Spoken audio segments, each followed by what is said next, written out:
What's kicking, everybody? It is Tom, Pickin Fights Tom here for Pickin Fights. That's Keith over there, or I guess he's over there. You may not recognize him because having some audio-visual issues today. But Keith, can you hear me? How you doing? Yeah, I'm good. I'm on the move today. That's why I'm going off my phone. No camera today. Sometimes you stay busy, but we got commitments, so we stick to them, and we're happy to talk about our picks today. Absolutely. Um, Benefits yeah, of being a remote show. yeah, absolutely. Yeah, StreamYard. Shout out StreamYard. They make things so easy and efficient. We So were just talking about that. yeah, yeah, StreamYard's awesome. Before we jump in, just want to ask the kind people at home, like, comment, subscribe. You could check us out on Spotify. Say you can't watch a whole YouTube episode, you can listen to us in your car or, on your walk, whatever it is, at the gym, even. Um, and follow us on Twitter and Instagram at underscore pickin' winners, at pickin' fights on Instagram. Check out the content that we do with Men of Order. Oh, yeah, also right underneath our faces, at Pickin' Fights Tom and at Pickin' Keith. We do content with Men of Order, and we have stuff going up on pickinwinners.org. Tyler's killing it with the lacrosse picks over there. So definitely check all that good stuff out. But we're here to talk about UFC 287. I'm pumped. Are you stoked for this one too, Tom? Yeah, no, I'm super excited for 287 debut. First of all, we get to debut our new kind of screen here. Really excited about this. Once again, shout out to StreamYard for giving us the tools to be successful. But yeah, no, super excited about UFC 287 coming up this weekend. The last pay-per-view before UFC 288, which we will be attending in Newark, New Jersey, which I cannot Yes, wait for. I'm sir. super psyched about that. That is stacked top to bottom. But 287 also stacked top to bottom. And I'm not sure if the UFC is on like a really, really good run here in terms of putting cards together, or if it just feels like they're on a really good run in terms of putting cards together because they were so barren during the pandemic for so long. But either way, super excited to talk about this card. I mean, the main card, obviously the main event, Alex Tejeda taking on Israel Adesanya for the second time in the MMA, but the fourth time overall, undefeated against Izzy. Gilbert Burns is on the card against Jorge Masvidal. Listen to him on the Rogan for 3.5 hours. That was really interesting and have a much different perspective about Jorge Masvidal, Rob Font, Kevin Holland, Raul Rosas, the 18-year-old on the card. Also, the card's so good that Chris Curtis is on the undercard. How about that, Keith? Yeah, I mean, that's crazy. Chris Curtis, he was talking a little bit about that on social media. He was like, how is this kid, Raul Rosas, how does he have Mm-hmm.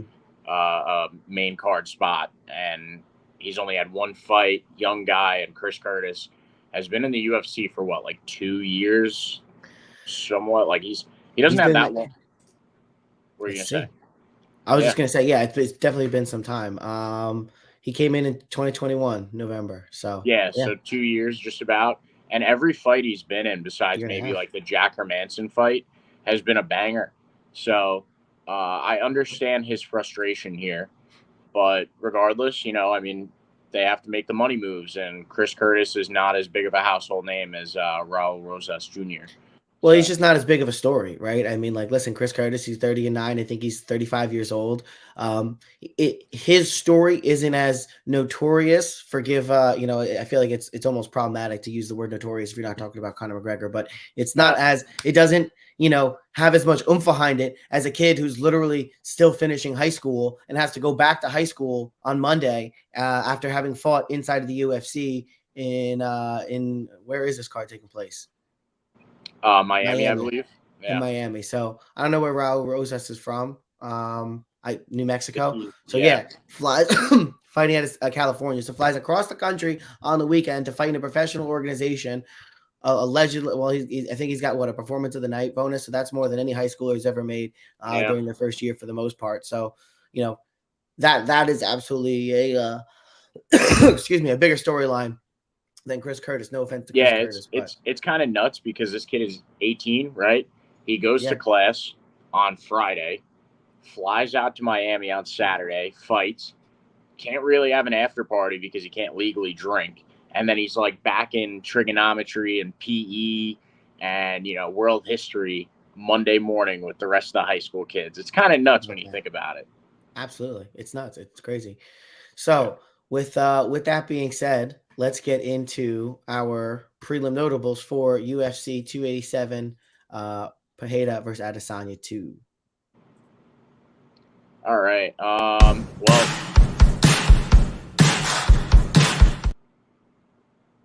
okay. Why don't you kick it off, Tom? Okay, so we'll start right here at the bottom of the card. You have Sam Hughes taking on Jacqueline Amorim. Um, listen, Jackie is 6-0. This is be her first fight in the UFC, and traditionally we talk about not betting on people making a debut unless they are making a debut against someone like Sam Hughes or someone else that we'll talk about later up on the card. That you just have to fade in terms of betting on them inside of the UFC.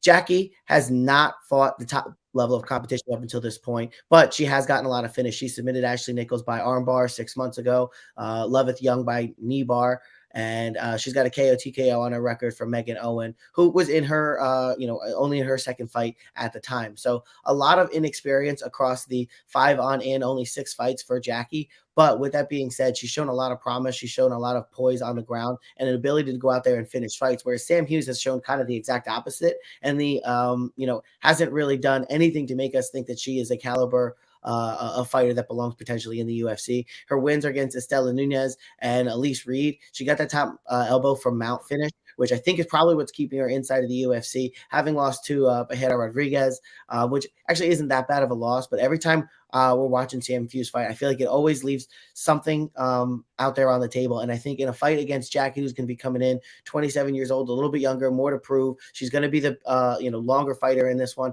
I'm going to have to go with Jackie to get it done over Sam Hughes. I'm not sure if we're going to see a finish, like I said, because Sam Hughes is without a doubt going to be the most experienced fighter that Jackie has fought to this point. But I would definitely be taking Jackie to get it done. And that's going to be my first prelim lock of the card. Yeah, just based on those lines, I mean, if you didn't really ever watch Sam Hughes, and know that she's not really up to par, seeing her having the experience and being a plus 200 line, it would definitely be tempting. But I mean, it's you make a very solid argument, and just she's not that great. So I'm gonna roll with you on that Sam Hughes pick. I'm gonna go with Lupi Godinez over Cynthia Calvillo. We were talking about this before we went on. I'm a big fan of Lupi. Set the record for activity when it came to women in MMA. Like, I'm pretty sure she had 3 fights in the span of 2 months. Super active for that time period. She's exciting. She's fun. Really good on the ground. I like her ground and pound.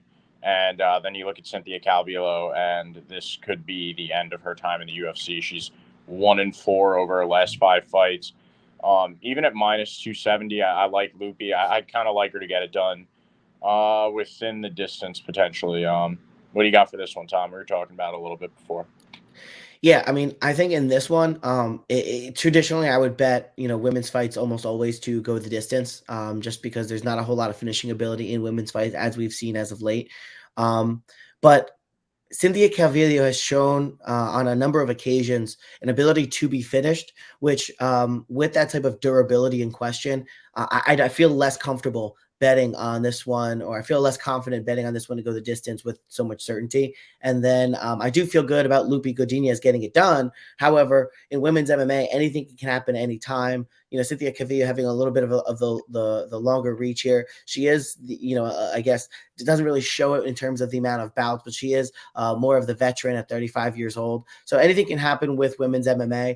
I think because Cynthia Calvillo doesn't show the durability, and Lupi Godinez is going to go out there and try to get the finish, I feel less confident betting on it to go the distance. Not really sure which way it's going to go, so I don't touch it with my wallet, but I think Lupi Godinez probably does get it done if you feel so confident to lay that money on a women's MMA fight. Yeah, she's a great parlay leg, I think, this week at minus 270. One fight that I want to get into, another women's fight that I do feel a little bit more confident in betting on to go the distance, is going to be Michelle Waterson Gomez versus Luana Pinero. And the reason for that is because I know Luana Pinero is maybe a little bit more, has a little bit more of that finishing ability, but I think Michelle Waterson is far better more offensive. And I think she's also far more durable. And that's why I feel a little bit more confident about this one going the distance. Michelle Waterson has the karate style. She's going to go out there and, I know she's only one win over her last five. But these have been some top level competition. She got submitted by Amanda Lemos. She lost to Marina Rodriguez in a decision. She beat Angela Hill in a really tight decision. Carla Esparza, she lost to, which went on to, recapture the belt. Joanna Jędrzejczyk, obviously we know the caliber of fighter she is, even though she retired. So it's not like she has been fighting absolute bums, but you have Luana Pinero coming in here, who's on a far better win streak, on a far better momentum ride. She did just beat Sam Hughes. It kind of goes the other way. You have Michelle Waterson Gomez, who's not doing so well recently, but has fought better competition against Luana Pinero, who's fought lesser competition, but has gotten the victories as of late. It's the age-old kind of conversation there. One's 37, one's 29. As far as this one goes, I'm probably going to end up leaning towards Pinero, as the people on Tapology are, just because I think she's, younger, a little bit more driven. I think she's going to be a little bit faster to the punch, and she's going to want to go out there and try and get it done. But she doesn't have a lot of that finishing ability as much as maybe some other women's fighters out there. And I just think Michelle Waterson is going to have a little bit more durability. She's going to have more offensive for herself. And regardless, I think my bet on this one is still going to be that it goes a distance. Yeah, I like Luana Pinero here a lot. And, I'm starting to think Michelle Waterson is starting to, come into the twilight of her career. But to go the distance, I like that pick quite a bit. She is defensive enough still. And at 37 years old, it's unless you're Holly Holm, hard to believe the best fights of your career in the future. Yeah, absolutely. One I want to talk about, and I don't necessarily have a pick for it, but it is just, I think it's going to be a banger of a fight, is Gerald Meerschaert versus Joseph Pyfer. Joe Pyfer has all the hype right now. He's getting put up there on the biggest stages by Dana White. I think he slept at Dana White's house. I could be wrong on that, but when he was coming up through the Contender Series, he might have been homeless for a little bit. And I don't know. That's the gist of what I got. Maybe he was just crashing in Vegas for a night, and I have that entirely wrong. But I think this is going to be a great fight. Gerald Meerschaert, great competition. He has been kind of used as like a setup guy, and to some degree with some of these up and coming guys, right? Like that very fast knockout by Khamzat Chimaev. Like I said, I don't necessarily have a pick because these are two very skilled guys. Gerald Meerschaert, GM3, his jiu-jitsu is unreal, out of this world. He's got decent hands, and then Joe Pyfer is just all around. I mean, his striking is incredible. So I think it's going to be a fight to watch. I'm going to be glued to my television during this one. Yeah, I think this one is ultimately going to come down to, is Meerschaert going to be able to get the takedown? Is he going to be able to get Pyfer down to the ground, and is he going to be able to have his way down there? The question for me is, you go back and you look at the quick knockout via right cross to Khamzat Chimaev. You look, at the overhand right to ground and pound loss to Ian Hyenish. He's had the ability to get knocked out in the past, Thiago Santos, and I know we're going back a little bit, in time here. But anybody with significant power and ability to go out there and knock people out has kind of been able to have success against Gerald Meerschaert, which concerns me. So I'm going to go with Joe Pyfer. But again, it's really hard to bet against Gerald Meerschaert because he is inconsistent. But when he shows up, he can show up and he can shock the world. And he can get wins over people, a lot of times as underdogs. I don't have the stat for me, but I feel like Gerald Meerschaert is consistently labeled as an underdog and performs. Look at it. He's 1-4 4-1 over his last 5, but I think he might consistently have been an underdog almost the entire time. I think people just have that ingrained memory of him just getting knocked out cold and quick by Khamzat Chimaev, and they associate with that, to a guy who is definitely better and a little bit more durable on his feet in terms of what we would think of him. And he's got a decent stand-up game, but ultimately he does leave his head out there, and he has been knocked out in the past. And a guy with, the caliber of hand speed and power of Joe Pyfer and the nickname Body Bags, it's really hard to bet on GM3 this one. Yeah, I think I'm going to roll with Pyfer as well by knockout. I think I'm going to let it rip. Yeah. People on Tapology really are going, one of two ways. They don't think many people think this is going to decision. You think either a knockout or a submission by Makes Pyfer. sense. Yeah, I'm going to go with Pyfer by knockout. I think just sweeten those odds a little bit. I think he's like in that minus 160-ish range across most books right now. Obviously as we get closer, we'll see what those odds look like overall, and then what the knockout odds look like. You got another one, Tom?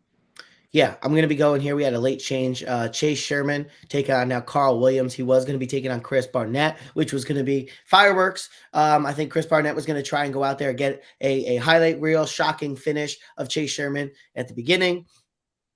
I think he ultimately was going to fall short because I think Chase Sherman was going to be smart enough to stay away from that. And then I think you would have saw Chris Barnett get tired by the second half of the first round. And then he wouldn't have made it to the third round. And I think we would have actually seen Chase Sherman get a win inside of the UFC.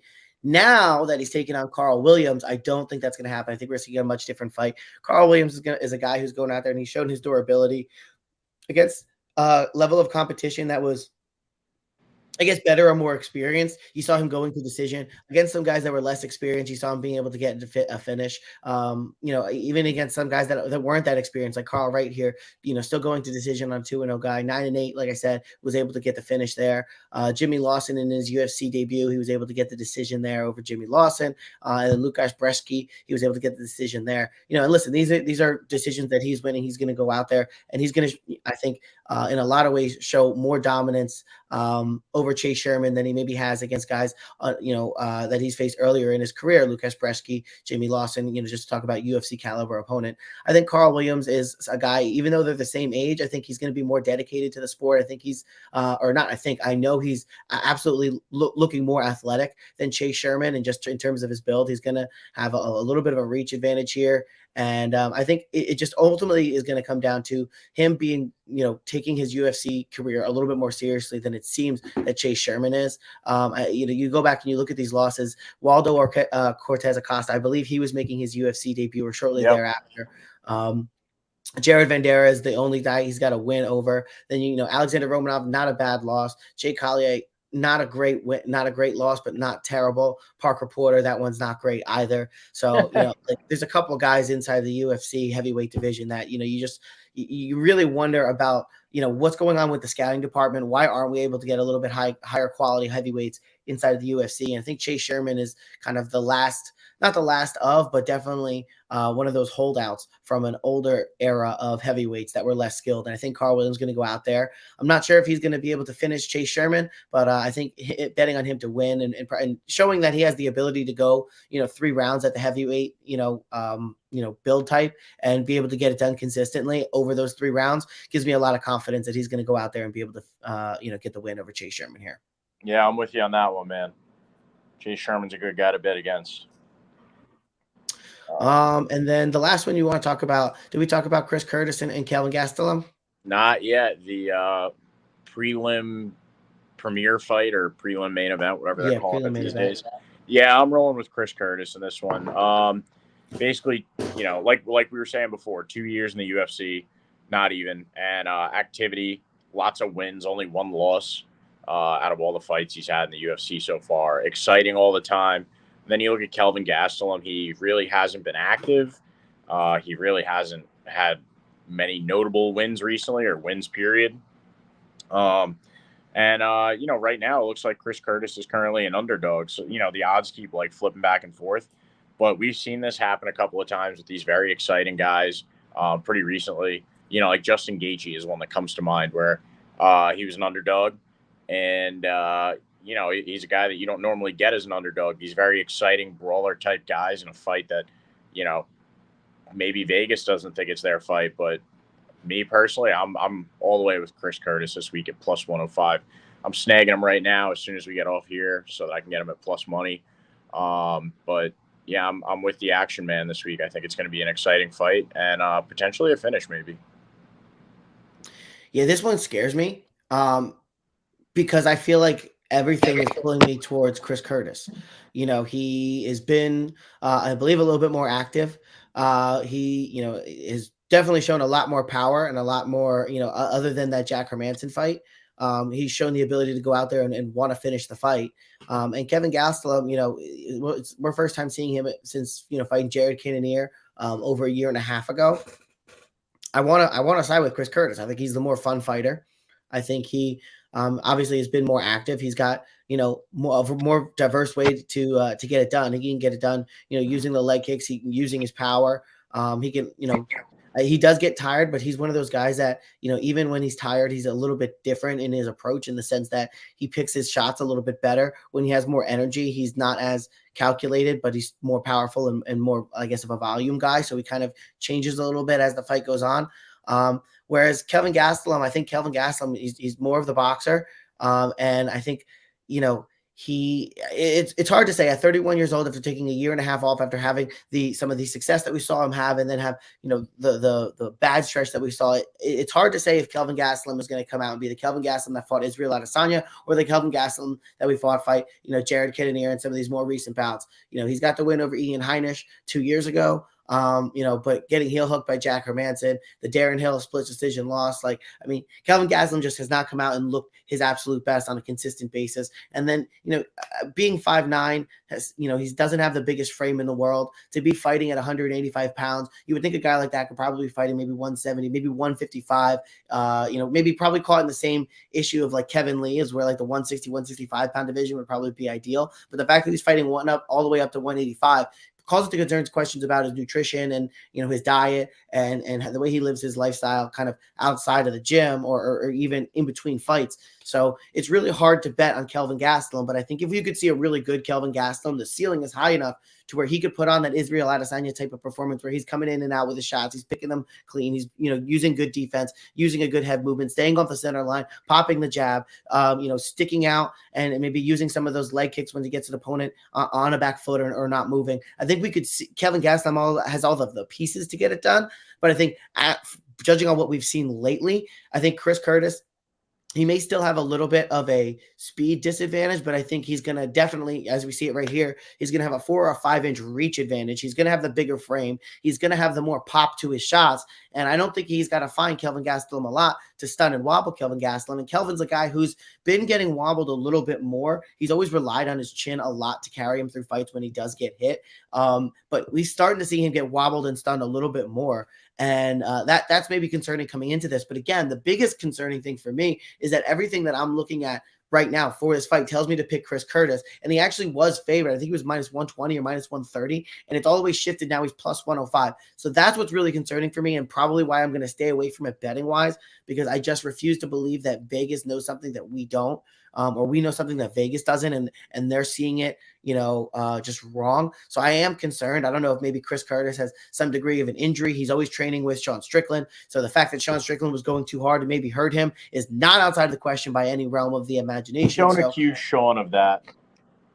I'm just saying, dude. I'm just saying you're training with a caged animal kind of thing. Like, you're gonna get bit by the snake if you're hanging around it. It's a fact of the way I guess they train down there. I don't know. I don't want to accuse anyone of anything, but I am saying it's fishy that, a lot of people and everyone I've seen is on Chris Curtis, yet he's still plus 105 and he moved there. So, something's going on, and I don't claim to know more than Vegas. So. Yeah, no, you are right about that. I personally have no faith in Kelvin Gastelum at this point in his career, and after the time that he spent away, I don't know if he has the same love for the game anymore. And, like you mentioned, he potentially has issues outside of fighting where he could be at a lower weight class. I don't see the dedication out of Kelvin Gastelum, from, 2018. So for me, I'm still going with Chris Curtis here.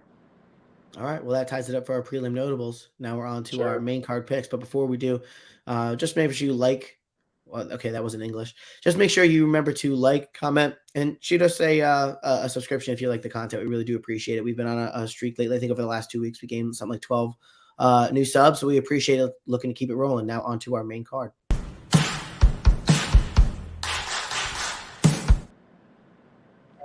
Up to the main card here. First fight.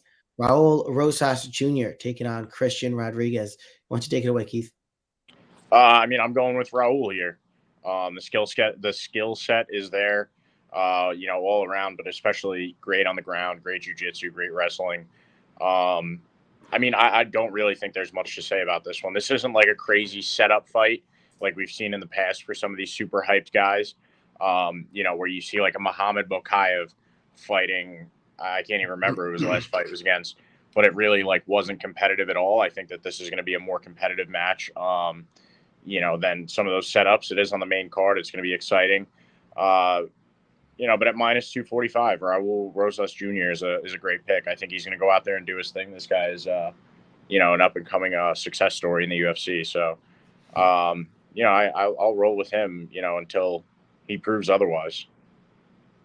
Yeah, this is going to be interesting. It's funny you bring up Muhammad Mokaev because, yeah, he was being given kind of like the white glove treatment. And then in his last fight, we saw him almost have to tap out. Maybe should have tapped out. A lot of people would have tapped out to that position that his knee was in. Thank God. I think he said he didn't tear anything. It was only a sprain. He's going to be back to training in 6 weeks. So, I mean, good for him. He didn't have to suffer major consequences for that. But, similar to Muhammad Mokaev in his last fight, I think Raul Rosas is going to definitely be given a test here against Christian Rodriguez, C-Rod. I went back and watched a couple of his fights, and he's a guy who, he has good jiu-jitsu, and he does, sometimes end up well in scrambles, and he's not inept, and he definitely has a strong guillotine. In his last 3 fights, in his UFC fights, he's been taken down 10 times, which, that's definitely concerning when you're going against a guy like Raul Rosas, who is going to go in there and he's going to try and take you down. Now, he's only 18 years old, so it's really hard to say exactly how well he's going to be improving in terms of the stand-up and the striking, but he hasn't had any issue thus far with getting the fights to the ground. So I'm actually not expecting him to have too much of a difficulty getting the fight to the ground against a guy who's been taken down 10 times inside of the UFC. What I am concerned about is Raul Rosas being a little bit too aggressive, being a little bit too overzealous, and being a little bit too dynamic with his jiu-jitsu and finding himself in a bad position, and Christian Rodriguez coming out of nowhere and being able to get that submission. He is a guy who's fighting out of Roufusport, and, those guys out of Roufusport, I can pull it up real quickly, but those are guys, Anthony Showtime Pettis, Sergio Phenom Pettis, those are guys who, a lot of Ben Funky Askren was there for a period of time, but those are the guys who they could be losing a fight for the majority of it and then turn around and just get a win. Like you think about the Stephen Wonderboy Thompson fight where Anthony Showtime Pettis was actually not doing the best. He wasn't he was losing that fight to Stephen Wonderboy Thompson, then came out of nowhere with the knockout and stunned him and won that fight. That's the thing that the Pettis are known for, is coming out of nowhere and getting that win. So I wouldn't be that shocked should Christian Rodriguez come out of nowhere and be able to find a submission on an 18-year-old kid who's kind of over the moon with where he's at. And I know he's got all these high career aspirations, and I'm not knocking any of that. You're 18 years old, of course you're going to have that, but I could see the future where the 18-year-old is overzealous and he's excited about his position and a little bit overconfident and goes for something a little bit outside there in the names of that. He just thinks that he can, and he hasn't been humbled to this point. And then Christian Rodriguez, a guy from a story gym with guys who have established greatness, maybe not doing their greatest work now, although I think Anthony Pettis just won his boxing match with Roy Jones Jr., so props to him. But all that being said, I'm going to go with Raul Rosas. I think they still want to give him that bit of a white glove treatment, and I think he is well-versed enough on the ground to get this one done. But I'm just saying, be cautious of the world where C-Rod comes out of nowhere and gets a submission on Raul Rosas.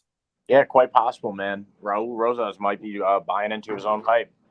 And Christian Rodriguez is good on the feet. He is a very solid stand-up guy, and I feel like I glanced over that, or I didn't say it at all. He is very solid on the feet now, and he's 25 years old too, so he's still learning in his career. There's a possibility where Raul Rosas tries to go in there for the takedown. He gets a little overzealous, a little overconfident, or a little bit sloppy, and then he gets stunned into a place that he wasn't before. I know he got hurt by I think it was Jay Perrin, right? Yeah, he got hurt by Jay Perrin a couple of times, and he was able to fight through it and look at that big old noggin, of course. But I'm just saying, I am concerned. He's 18. We don't know, how he's going to perform. He's 18 years old. This is unprecedented. So, hard on the wallet wise, but yeah, I do have to go with Rosas until he proves otherwise. I know it was long winded, but it is what it is. Yeah.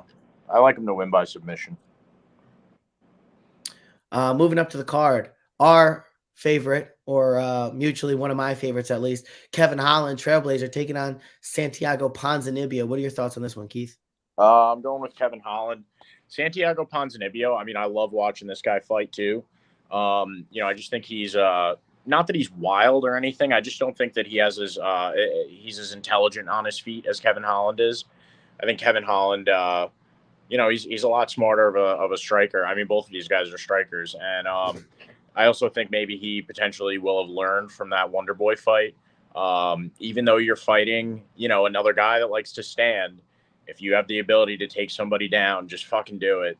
Don't try and sell the fight too much and make it into a big, like exciting. Like obviously we want to see those exciting big fights, but I think Kevin Holland potentially has maybe a little bit of a ground advantage here, but I think on his feet, the kicking is going to be big for him. He's long. He's got a massive reach advantage.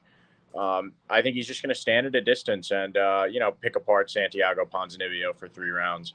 I don't know if he gets the finish. I don't think he has the power to put out Santiago. Santiago has a pretty good chin. But, yeah, I think Kevin Holland's just going to pick him apart, just punches and kicks all day. And then if he has to, he can maybe take Santiago Ponzinibio to the ground. And I know what I said sounds kind of funny, that Kevin Holland maybe has the advantage on the ground in this fight. But he's gotten better, it looks like, at his wrestling, and he's a little bit more willing to go for some takedowns these days. So, but I just, like I said, I think it's going to be a pick apart. It's going to be a nice decision fight. So I'm going with Kevin Holland here. What do you got? Yeah, so a couple of things. So I think Santiago Ponzinibbio is a guy, I think he traditionally fights at 85. So coming down now to 170, latest, weight was weighing in at 180 for the fight with Alex Morono, in which he won by overhand right. Listen, I think Santiago Ponzinibbio, like, it's going to be interesting seeing him fighting at, 170. I think, right. He is traditionally 185, right? Or maybe I'm getting that confused. No, maybe it's 170. So why did he fight up? I don't know. It hasn't ranked here as a mid notice. Yeah, it hasn't rated there as a middleweight, maybe just because 179 was closest. But okay, anyway. So forget that entire first part. Kevin Holland has looked much better at 170 than he did at 185 anyway. He's looked faster, he's looked stronger, he's looked more powerful. He's kind of just been a much improved version of himself. I don't think Santiago Ponzinibbio is going to rush in there and try and take Kevin Holland to the ground. And like you said, Kevin Holland has been almost exclusively working on his grappling and his takedown defense. And even against Khamzat Chimaev, it took Khamzat a couple of attempts to get him to the ground. And he eventually did. And I know it was probably still inside of a minute, but with the furious pace that Khamzat puts out there, that's really like 2 or 3 minutes, excuse me, for anyone else. And he has really good grappling. And it's not anywhere near the level of Santiago Ponzinibbio. I'm talking about the inverse. So Santiago Ponzinibbio's grappling is not anywhere near the level of Khamzat Chimaev. So I think we're going to see this standing on the feet for a good amount of time. Santiago, I could see, trying to get in close because he's going to have how much of a reach disadvantage? Almost 10 inches, so 8-inch reach disadvantage. And also it lists him at 6 foot, but he's really closer to like 5'11 or 5'10. So he's going to have the much smaller frame. He's going to be the stronger, stockier guy, of course.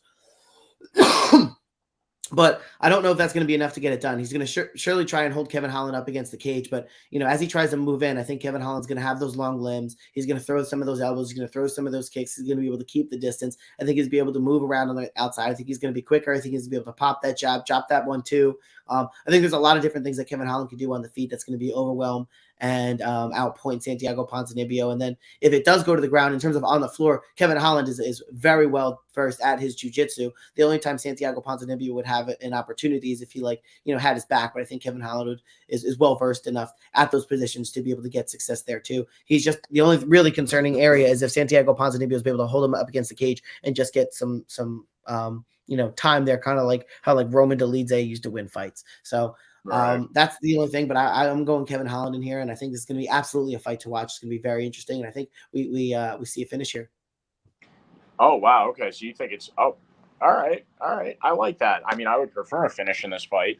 So yeah, I think personally it's going to go the distance, but I like that pick. Yeah, I mean, listen, Santiago Ponzinibbio, he was finished by Li Jingliang, who people say hits like a truck. People say Kevin Holland absolutely hits like a truck, and he was able to finish a lot of people. And I know that he lost to Stephen Thompson, but when he lands, Kevin Holland can land. If you're able to put people away, or Jacques Who's off your back, I don't care what you say, you have power, and it's big power. Oh, big time. Yeah, that's true. Yeah, it's gonna be a sick fight. Next fight up on the card: Rob Font, Adrian Yanez. You want to kick this one off?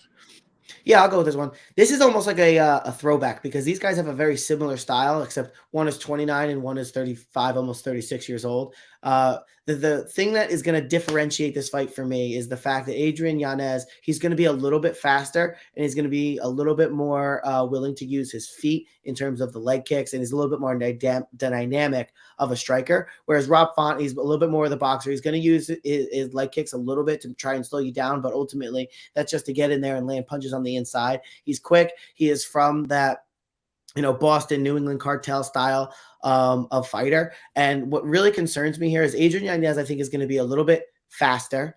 And I think Rob Font is going to show more damage. And in a 3-round fight where the strikes may be even, both of these guys are high volume, high pace. I think when the strikes are going to be very similar, the fighting styles are going to be very similar. One guy's just a little bit quicker than the other guy, and the other guy shows a little bit more damage than the first guy. I think those are two big things in the side of Adrian Yanez, and that's going to sway it for me. So I'm going Adrian Yanez. I think it's probably going to be by decision. I think because Rob Font, even though he may show it the damage, he can take it. And if he's able to take it from Chito Vera and Jose Aldo, I'm sure he's going to be able to take it from Adrian Yanez. I just don't think ultimately he's going to be able to land enough strikes or enough powerful strikes to sit down Adrian Yanez. And I just think it's going to go to decision, and I think he's going to look worse. And that's where the judges are going to break the tie at if it's close. Yeah, I agree with you on that. I mean, his face swells up like crazy. It's nuts how like Rob Font's face just balloons up. But I'm with you on it going the distance because he's got a great chin. He takes a lot of damage. He doesn't wear it very well, but and yeah, Yanez is just the faster man. Yeah, that's. I mean, you summarized it very well. I can't really add much to that. Appreciate it. Yeah, I'm with you on that. Up the card, the co-main event. This is where it really gets good, folks. Gilbert Burns, Dorino Burns, take it on Jorge, George, Gamebred, Masvidal, as John Anik likes to say. What are your thoughts on this one, Keith? Believe it or not, I'm actually conflicted. My brain is telling me that Gilbert Burns goes out there and just out wrestles Masvidal for, however long he needs to, and then uses that great jiu-jitsu and locks something up, makes Masvidal tap. But there also is a part of me that thinks that maybe since the Colby fight, Jorge's been training, takedown defense, wrestling a little bit more. I don't know. I mean, that's like the hardest thing to learn at his age, right? He's getting close to 40. It's almost impossible to learn wrestling at 40. But I do think that there's a chance that if these two guys do stand and bang a little bit, that that Jorge has like the upper hand in that department. But I am going to go with Gil. I think Gil's going to submit him. He's just got the advantage on the ground, a very clear advantage. In his last fight, who did he fight? Neil Magny. Neil Magny, very long guy, took him down and locked him up with like an arm triangle in 0.0 seconds, basically. So I think it's going to be a very similar outcome with Jorge this weekend. What do you think, Tom? I didn't really have a pick for this. I was really conflicted. I don't even know if I'm going to put my money. I'm going to put my money on it. And you know what? Because I'm going to put my money on it, I just can't justify Dorino Burns as a 500 favorite. Plus minus 250, probably. 300, yeah. That's getting a little crazy. 500, you're out there. I'm going to go with George Masvidal to win, and here's why.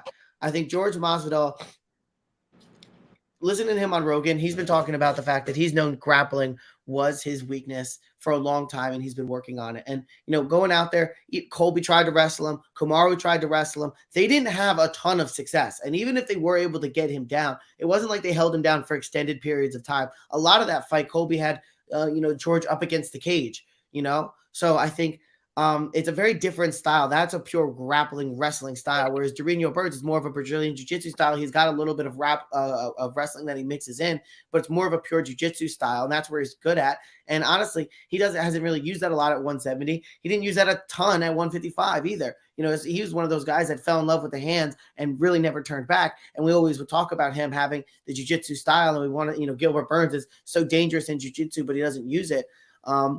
I also think George Masvidal is training specifically, not just his grappling, but his ability to stand up similar to, or stay standing, similar to Kevin Holland. And I just think that if Gilbert Burns has an issue with taking George Masvidal down, and this turns into a standing matchup, Gilbert Burns leaves his head open a lot, and he got hit hard by Khamzat Chimaev a lot. He's a guy who absolutely can, be finished. He got finished by the power jab to the ground and pound by Kamaru Usman. To think that George Masvidal doesn't still have the ability to find, Gilbert Burns, find him in the chin, and those, exchanges where George or Masvidal find those exchanges where Gilbert Burns is going to leave himself open because striking really isn't his forte. When he does, it's very wild. To think that George can't find him there is absolutely ludicrous. So, plus 360 on that opportunity for something we know is going to start on the feet. We know there's probably going to be at least a couple exchanges because at least for the first part, George Masvidal is going to be able to defend those takedowns unless he comes in at 38 years old and, he can't defend shit anymore and Gil is on this new level. Then, hey, then that 500 was justified. And we read it wrong. Sorry. But I haven't seen enough evidence to make me believe that Gil Burns, after one fight with Neil Magny, is going to come in and be able to take everyone in the entire division down and submit them inside of a round or two. That's happened once and great. And that's great for the future, but I can't rely on that as the norm until I see it more. So I'm not going to bet on that, and especially not for minus 500. And then when George Masvidal, who is a guy I've listened to for 3 hours, talk about his takedown defense and really hasn't had too many examples of him being inexperienced on the ground. He's usually able to stand and bang and keep it standing. So, just because Colby gets him down a couple of times and now you're against a different type of grappler, I expect that, Gil's going to just run right through him. I haven't seen that either. So I'm going to bet that this probably spends at least half the time standing. And in half the time standing, I'm thinking George is going to be able to find Gil, and that's what I'm going to bet on. So I'm going to go George Masvidal is going to get this one done. I think he's going to land the more powerful shots on the feet. I think he's going to keep it standing for at least 2 full rounds, maybe a little bit less than that, but at least a round and a half. And I think when it gets down, and I don't think Gil is going to be able to rush and find a submission or have too much success on the ground in the short amount of time that he finds it there. I'm going Gilbert Masvidal plus 360. Yeah, I mean, we have seen Gilbert take guys down and at least control them before, though. Like Wonder Boy, he did that to him.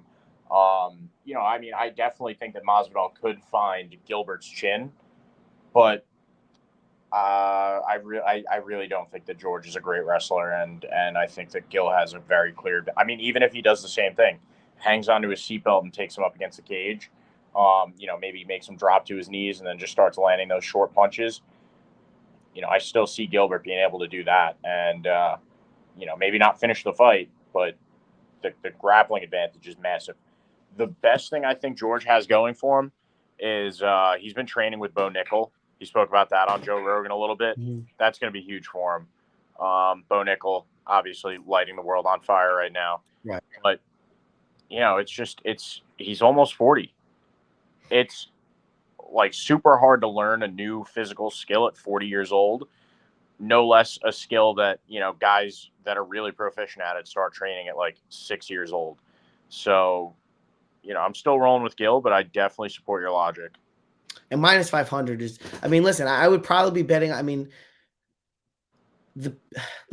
think I see that future where Gilbert Burns takes Masvidal down, at least to the side of the cage, holds him there, lands some punches. There's a big volume disparity because of that. There's a control time disparity because of that. He does that, for the majority of the fight, and he wins the fight. Yeah, I see that possible future. I know that can happen, but I'm just saying, if I have to bet on this, I feel more confident putting $10 to win 36 on George Masvidal than I do $10 to win $2.50 on Gilbert Burns. It's more return on that investment in terms of the probabilities of what I think is going to happen. Because I think there's probably a 50, 55, 60% chance that Gilbert Burns holds down Masvidal. But I think it's probably a 20, 25, 30% chance, 40, maybe 30% chance that it doesn't. And this spends the majority of the time on its feet. And in that situation, I think Jared Masvidal lands the better shots or potentially put him out. So I'm betting on that because I get the return on investment. So yeah. I look forward to seeing what Fight to Go the Distance is going to look like. For sure. All right. Main event time. Alex Tejeda, 7-1, which is a ridiculous record to be champion of the middleweight division in the UFC in 2023, versus Israel, the last style bender, Adesanya, 23-2.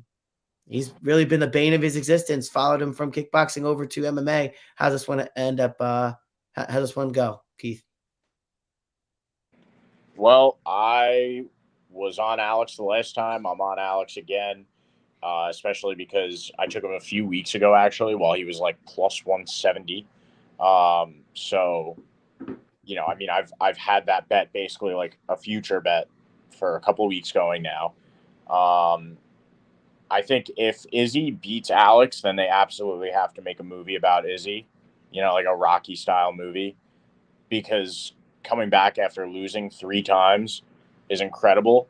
But that only happens in the movies, really. Like I wouldn't say Izzy is necessarily the good guy, but where the good guy wins. There's no clear cut good guy, bad guy. But in this rivalry, it feels more like Alex is the villain. And in real life, the villain wins. And he's already won 3 out of 3 times. I think he's going to do it a 4th time. Even though he got wobbled a few times in that last fight, I think he knows that he can go into this and just absolutely knock out Izzy again. He can finish that fight one more time. And, I think you see him go for those finishing shots earlier. I think training with Glover is big for him. That's just more time that he's been able to spend getting better at the grappling. And I could potentially see some moments where he's on top of Izzy, maybe finishing him with some ground and pound, but I think the power advantage obviously is for Alex, and I think he's going to use that power to maybe really finish the job this time around and put Izzy's lights out. So I'm really looking forward to this fight, and I do hope Alex holds on to that belt. What do you got, Tom? Yeah, they say that when you become champion, you get like 30% better. And I guess that's because, you don't have the pressure on your back of, having to attain championships caliber status. So, I think the last fight you saw Alex go, and it was probably his biggest, the biggest pressure moment of his fighting career because, him fighting in Glory Kickboxing. And, it's not like they had, crazy, like, first world level crowds and he's fighting in front of. And then he also has to, someone made a good point that he's actually had to go out there and, like sit there and wait for Izzy to come out, which has like a super long walkout period. So, all of those things that he had going against him, and also is he going to be able to do it to Izzy now that it's MMA? I mean, and Izzy was like, talking about whether he was going to grapple or not, he was going to do this or was going to do that. Like all of that has now switched, and he was still able to win despite that. And going into the 5th round, it was 3 rounds Izzy, 1 round Tejeda. But the 1 round that went to Izzy actually was because he stunned Tejeda, because Tejeda went a little bit aggressive in the end. I think that was the 2nd round. So if he just stays a little bit more composed and within himself, boom, then that becomes 2-2 going into the 5th. And then you add in the fact that, I think Izzy won one of the rounds. I think he won the 3rd round because Tejeda went for a takedown and Izzy was able to, in the scramble, land up on top, and he stayed there for the majority of the round. And because it was so tight the rest of the round, they ended up giving that to Izzy. So if Tejeda just doesn't go for that takedown, or it doesn't end up with Adesanya on top, that's potentially another round in the corner of Tejeda. So that could go 3-1. And these are all things that, I know it's going back. It's kind of like armchair quarterbacking. But when you think about, what Tejeda had going into that fight, and that Izzy kind of had every reason to be on top of the world because he's like, oh, yeah, you beat me in this, but this is my new sport now. This is what I'm a goat in. Come see me here. And then the ego deflation of being there to now having to be like, okay, he's beaten me in over here twice and here. And this is literally like my last claim. And now Izzy's going to have to walk first. He's going to have to wait for Potan, who's going to do the fucking Archer thing and scare the shit out of everyone in the arena. So, I mean, everything that was in Izzy's corner that he was going to win before is no longer there. And now he's got all this pressure added. And then you have Potan, who had, kind of the question marks and then the reason to have nerves. And now I feel like he's up. He's like, listen, even if I lose this, like he's still in a good spot. Not that he's even considering that he's going to lose it at all. But then you add in the additional factor of Glover Teixeira being retired for this camp and being able to focus on him specifically and maybe try and perfect those takedowns so that if he does take him down, he's going to end up in the dominant position. And I know you said it's really hard to learn grappling at 40 years old, and you're correct. But I think Tejeda been learning it for the past few years and has one of the best in the world teaching him. And he's going up against a guy who's not that competent in it himself. So for all of those reasons, I think I'm going to go with Potan plus 120, cash that out. And I think he could probably get this one done by finish this time. Yeah. The major difference like between George and Potan in this one is like Tejeda. I don't know if you saw, like, I'm sure you did. He was in Anderson Silva's corner. Through training with Glover, he's been training with Chuck Liddell and like a lot of these old timers. And he's been that doing picture of him with the Chuck Liddell haircut is scary. Spooky, yeah. But he's been going at it for quite some time, and I think now it's pretty beneficial for him to have a Glover in his corner that is no longer fighting. So then he's basically putting all of his focus into Alex Tejeda at this point. Like that's a fully dedicated Glover Teixeira as a coach. So, to have that guy in your corner is going to be awesome for Alex. Looking forward to that fight. It's going to be so sick. So, you want to rip rundown? I want to show this real quick. Oh, okay. Yeah. Yeah, they were just training together. I'm not messing with that guy at all. No, he's scary. He looks like he hangs out in like weird bars on the sides of highways and just beats people up for fun. Oh, I wouldn't doubt it. Yeah. All right, here we go. Pick right back.